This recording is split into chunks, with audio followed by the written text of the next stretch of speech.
my superpower. Believing in myself. I mean, it's two things, and they both sound cliche, but believing in myself and my faith in God. I mean, I've been acting for a long time. There was times when I was working 2 jobs, working a night shift, graveyard, working as a waiter during the day, not knowing when I was going to sleep, didn't have a car, sleeping on the train, still going to internships, no money, broke, still working on that part. But at the end of the day, I had so many people to tell me, well, why don't you just do this? You have a degree, why don't you do this, why don't you do that?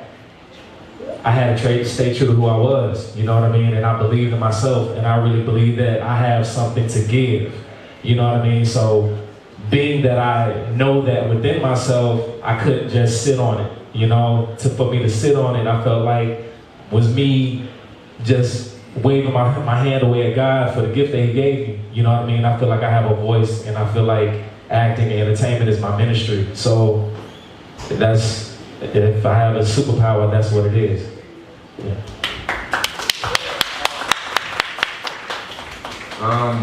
What I would say is be humble at all times. Also, be a student at all times. Like, some people go to school as far as high school, and that's it for them. And then some people go extend that knowledge and go to college. And then some people extend that knowledge and get their master's degree or their doctorates or whatever, but they're still learning the process. And while you're still learning the process, you're meeting more people that's on that level of knowledge to where you're growing yourself as a person, individual, to where you grow people around you to be on the same path that you're trying to be on as well. So what I'm saying is just try to be a student at all times, no matter how old it gets, how old you are or whatever, because knowledge is power. And when you have power, that allows you to do more things to where I don't have to pay him to do certain things. I have that knowledge to where I can get the stuff or the job done myself. So I have a question in the industry by being one of the many that do not have a college degree. I didn't go to school. I wasn't fortunate enough, like a lot of people were, to actually get the book knowledge about the career that I've chosen. But I realized that it's not completely impossible to get a job title without having a degree. So what advice would you have for someone like me that wants to be in the position that you guys are in, but it might take a little bit more time because we don't have the credentials? what I would say is learn from somebody that's already been experienced and that's doing the job, because everything that you see has already been done. From the clothes that you wear to the stores that you're going to, everything has been done. They're just recycling it into a new fashion. Prime example, Jordans, retros, been done. They're coming out again. They came out 3 or 4 years ago. They're coming out again. A different color, different stock, whatever. It's been done. So just recycle what the old heads are teaching you as far as knowledge, and then recycle that, but also put your own twist into it as well. I would say study the shit. I mean, just keeping it 100. I mean, everything, all the information that I got going to school, you can get it. You know what I'm saying? It's not like going to college is the only place that you can retain this information. You can go online. Like he said, you can talk to someone or get to know someone who's already been doing it. You know, take it seriously and really learn the craft. You got books, you can go online, you can take classes outside of college. I still take acting classes and I coach classes. Why? Because I know that there's always something else to learn. I'm never complacent with the knowledge that I already have, because as soon as you get complacent, that's where you stop. That's where you reach your ceiling. All right, so take time and invest in yourself and really get to know the business, the industry that you're into. It could be acting, it could be business, it could be doing hair, it could be food. Learn, and when you feel like you've learned everything, learn some more. And that's all I can say. Yes, he said that. Quiet, got me sweating, feeling uncomfortable. Jesus. Hey, girl. Hold on 1 second. Right after him, I'll bring you the microphone. Okay. All right, bro. All right, so you mentioned knowledge. You brought up knowledge. So what do you think? Sorry. what do you think is more important? Do you think it's more important to have like specialized knowledge to know a lot about one thing, or to know a little about a lot of things? Damn, you know what?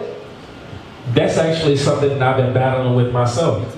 You know what I mean? Because there's a lot of things that I'm into that I love. Like acting is my first love, but I did music for a little while. You know what I'm saying? I toured for 5 years doing music. I like poetry. You know what I'm saying? It's like I love the arts. But if I were to give myself advice, I would say for right now, focus on one thing and learn to master that one thing. That doesn't mean that you have to stop at that one place. Just get to a point where you feel ultra confident in that one thing, and then start exploring other stuff if you feel like that's in your heart. You know what I'm saying? I don't believe in putting people in a box and just allowing them to be one-dimensional. You know, I'd say whatever you feel you think you can do, you have an interest in, explore to see what happens. But that first passion, find that first passion and master that first passion first. Or else you'll just be jumping from one thing to one thing and nobody knows who you are because is he an actor today? He a producer today? I don't know what he's doing, so I'm not gonna take him seriously. He got a strong voice on.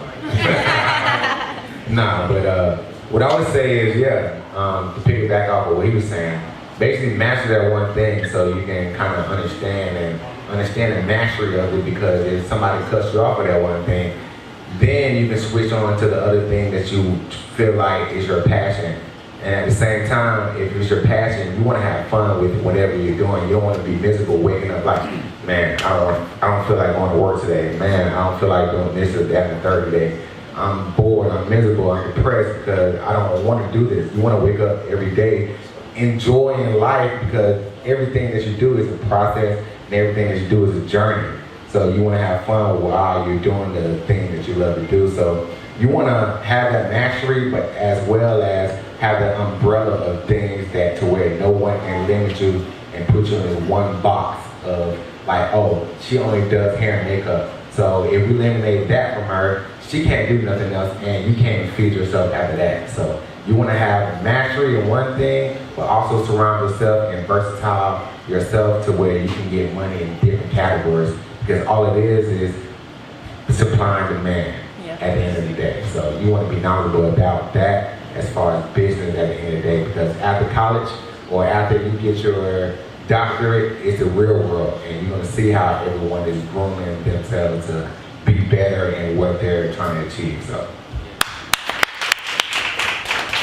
Those are great answers. I'm so happy y'all getting involved. So I got people wanting to ask questions. We got a question back here. Stand up. Okay, so my question is about networking. I'm an actress here and I audition. I know you know about taking acting classes, because when you're taking acting classes, you get around like-minded people who are also doing some other things as well. They might be, like right now is the age where everybody's going online, on Instagram, creating their own skits, their own videos, going to YouTube, and doing stuff like that. A lot of times those are the future producers, the future directors, you know, so it's always good to network with them and start writing also some of your own stuff, you know, and invite them to be a part of your stuff as well. You know, that's networking at ground level. As far as getting to know like the current casting directors and directors and producers and stuff, I would say if you have an agent, you know, your agent will put you in those avenues. You know, if you sit down and have a conversation with them and you let them know, look, this is where I'm at, this is where I want to be. Let's set up a plan to get me to this place. You know what I mean? And when y'all have that dialogue together and y'all both are on the same page, y'all are working together as a team. You know what I'm saying? So if there's any information that you have that you need to get to her, because she might have the contact to get to that person that you need to get in front of, then do that. You know what I'm saying? So definitely surround yourself around in the room of other actors, acting classes, you know, and you know, you get to go to networking events like this. You get to talk to a lot of different people that are doing different things. Just ask, you know, so what are you into? To me, it feels kind of weird. Like, networking events, because when I was younger and I was getting started, I would go to networking events and I'd be like, well, I don't really know how to talk to anybody. I feel kind of phony just walking up to you. Hey, what you do? Oh, you a janitor? Never mind. Can I talk to you know what I'm saying? It didn't feel natural to me, so, but networking events doesn't mean you have to sit up here and just be like, yo, so what do you do? Just get to know the person. Just natural, just genuine conversation. And a lot of times I go to networking events and I might not even tell the person what I do exactly because it might not come up and I don't want to force it. But then down the line, they discover what you do and it's like, well, damn. Okay, cool, well, let's talk about something. You just never know how it's going to happen when you put yourself in a room. So, yeah. Actor, and he's talking to you, so knowledge of experience is the most key knowledge that you can get, so talk to them. They like y'all because everybody got questions. I don't know if it says y'all cute or whatever. Hi, my name is Rainy. Nice to meet you guys. I'm a 24-year-old single mother. Yes. I sing, I write, I dance, I want to get into acting. I guess my question is like the balance part. Sometimes I'll wake up in the morning and I feel like I'm going crazy. And I work, mind you, I work a part-time job and I'm trying to get a degree because I got a child to feed. So it's like,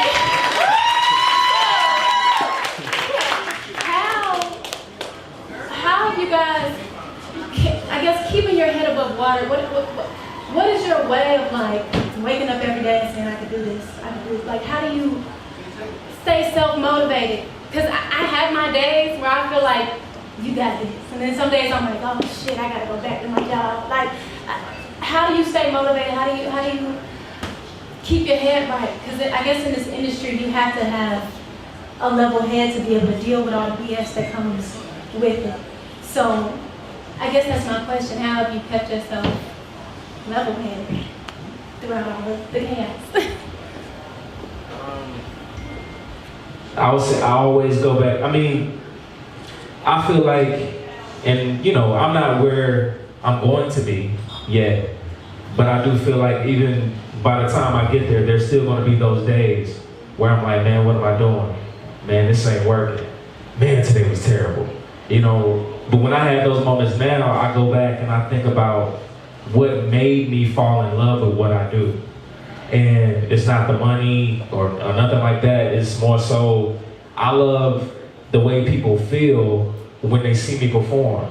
Like, I want to inspire people the way that I'm inspired when I hear a great song or when I see a great performance. That stuff inspires me.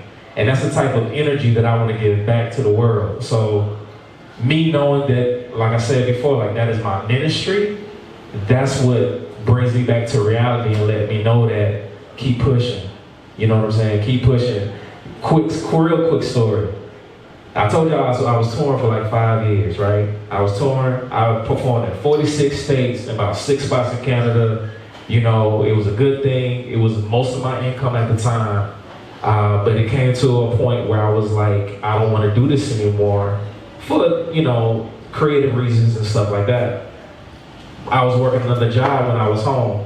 When I left that gig of touring, the job I had, the place shut down.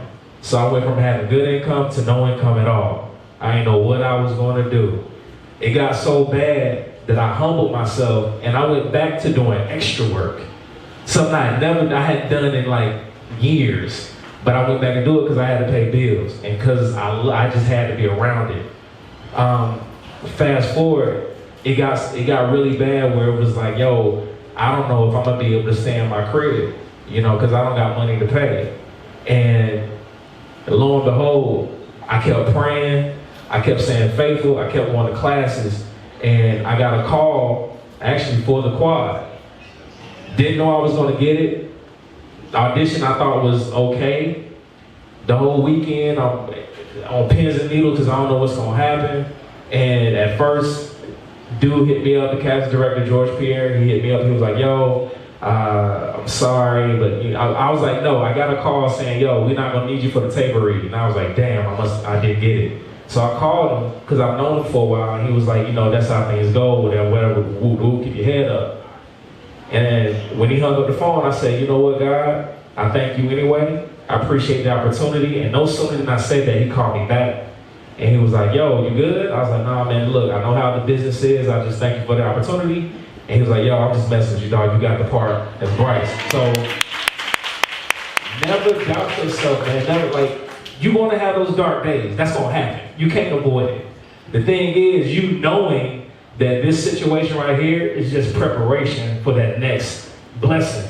All this is a test. And the reason why you keep going over the same stuff over and over again, because you keep failing the same test. You pass the test, God's gonna move you on to something else. That's life, and that's just how it is. So, yeah. Okay. Well, I'm a woman, so I just want to forgive her a little piece of me, you know. First things first is that you have the motivation and the drive to know exactly what it is that you want to do. That is enough.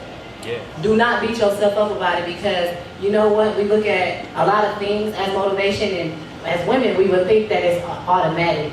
But it's a lot of women out here that don't use their kids as motivation like we do. So when you get that motivation, that's damn near all you need to continue to move forward with everything you're trying to do. You have to wholeheartedly want this. You have to eat, sleep, and breathe it. Just like you eat, sleep, and breathe being a mom. But see, they made women to multitask. They made us to do 7 different things at one time that a man cannot do. Y'all great at that. You know what I'm saying? Exactly. If you can fix cereal, a bottle, help homework, take Mitch Mac's shoes off, his drawers inside out, you can do music, acting, dancing. You can do whatever it is that you want to do. It's always a way. It's always a way. Yeah, you know what I'm saying? Girl, let it out. But my only advice I have to a lot of women, period, because I know that it's hard for us. It is very hard coming from where we come from. Nobody even knows the half of what we did or had to put up with to get to where we are today. The only advice that I have is to stay true to yourself. And also, how many of us get job inquiries or people reach out to us to do something and we say no because we don't like the pay or we feel like it's not beneficial? We have to stop doing that. I would not be where I was today if I did not bust my ass for free for a year and a half. Nobody would have ever put me in charge of 5 different companies if they felt like the only thing that I wanted out of this was $1. But when you get into a position like that, you figure out a way for you to make money on your own. You don't take from somebody else. You find a lane and you say, this is what I'm going to do. Even if it's selling your CDs. Whatever it is, it's for you. And that's how you're going to make your money, how you're going to make it your way. All I can say is keep going. Don't give up. Some mornings when you roll over and you feel like it's so much shit to do that how are you going to complete it? Guess what? Add some more shit to that list of shit to do. And then ask yourself how you're going to complete it. But I think you got it. I can see it in your eyes. You wouldn't even be about to cry if you didn't feel what I was saying. I think they pretty much said it. What I would say from my standpoint is basically just believing God first. Put your head down and keep running. Keep pacing yourself. Every day is going to be a challenge. From when you went to school in high school, you thought you were going to pass that test, but you passed that test and you made it to college or you graduated or whatever. You passed that test to go to the next step, so you just got to pace yourself. And don't never be like, oh, I can't do it, because you can, because you got this far. Why can't you make it to the next step? And last thing, don't pay attention to what the person next to you is doing. Run your race. Run your race. You can't predict what the other person's gonna do. All you can focus on is your goal and what you want to do. You know what I'm saying? So do that. Don't worry about everybody else. Everybody has their season, and yours is coming. So just trust and believe that. Y'all. Like, you can pay me like as much as you want, but the experience was something that was priceless. However, how do you stop so much getting to, oh, because you do this for free, or I'm gonna get you, or I'm gonna pay you this, or your pay is too high? But it's like, you know your worth. Because it's like, I'm the type of person where I'm gonna take up the opportunity. I know if it can benefit me, then I can benefit the person. However, I'm not gonna take something so low where that discredits my worth, because it's only so much that you can take for somebody to keep running over you. and it gets to a point in time where you're like, enough is enough. I want to rebrand myself. I want to actually make some money off of this, because if I know I'm more talented, not to be rude, than a person next to me, and they making more than me, just think of how much I can double off my own brand. So I just want to get some advice about that. I'm gonna start. So I know exactly what you mean when you say you know your worth as a woman in this industry. But how many women can agree that we've changed so much and we grow so much that you do not know your worth? Oprah Winfrey did not know her worth when she was 24 and 25 years old. You do not know where you are going to be 5 years, hell, even 2 years from now. Yes, you are doing a tremendous job at what you're doing, but always note to self, you could be doing better. Always could be doing better. Now when it comes to trying to determine whether or not somebody has your best interest or not, you kind of know when you're being used versus it being a situation that's beneficial for you, right? It's kind of like you take an internship with somebody and it's an internship for what you're trying to do. But for the first 30 days of you interning, they've been telling you to get coffee. So now you pissed, you upset, you're like, this doesn't have anything to do with what I'm trying to do. You quit on that 30th day, but on the 31st day, the owner of the company was gonna hire you in. You know what I'm saying? So sometimes it's really, really, really hard for any of us to say, hey, this is worth it and this is not worth it. You just have to believe in yourself and understand that I'm doing this for the situation. Like, I'm gonna give y'all an example. I was a manager of the Pink Trap, the very successful Pink Trap that went worldwide. I had a lot of girls in Atlanta that wanted to be a part of it, but they wanted a piece of the damn house. And I'm like, okay, let's rewind and start over from the beginning. The pay was never a good pay. It was probably less than $50 for maybe 4 or 5 hours. But from the girls that I had work, which are sitting right here, but from the girls that I did have work the trap experience with me, they have been asked to handle all merchandise for the 2 Chainz concerts. And what is that, 30-something cities? So from that, from them just showing them that they are hard workers and that they're gonna do it no matter what you're paying me, that gave them another job opportunity to make way more than less than $50 because they didn't say, fuck you. You know what I'm saying? So I'm gonna pass the mic because, you know, my mic. Always help you out in that. Early on in the game, no matter what it is you're trying to do, you're going to be taken advantage of early on because you have to learn. You know, but as you learn, you'll realize that, you know, okay, that's some bullshit. I ain't gonna fuck with that because I already dealt with this person before. Okay, this person's gonna come up. They trying really hard. They busting their butt. I like what they're doing. Okay, I'll work with you. You just have to be able to measure that stuff out because a person, once you've been doing it for a while, you'll be able to point out BS instantly. There's always gonna be somebody talking about what they're doing. Always something, yeah, well, I got this project going on. I need to put you on this one. Well, I ain't got no money. I had somebody hit me up saying, yo, on Facebook, hey man, I see what you're doing, that's dope. I got this project, I got a scene I want you to be in with this rapper. I won't say what the rapper name is, but you're gonna be in here with a rapper. I was like, okay, cool. Is there a budget for the project? If there is a budget, well, what are we talking? He was like, well, I don't really pay my actors, you know, because they get an opportunity to do. Nah, we don't got nothing to talk about. The business is business at the end of the day, you know, but you just gotta, over time, you have to learn what's worth your time and what isn't worth your time, you know. But at the same time, I was talking to Keith David, and Keith David, if y'all watch Greenleaf, he's the pastor on Greenleaf. He was on Dead Presidency on the Full Hall. And I asked him, I was like, what is one of the biggest mistakes that actors make early in their career? And he said, they go for the money. He said that's the biggest mistake they make because they miss out on a lot of opportunities just because it's not paying them what they think they should get. So just keep that in mind.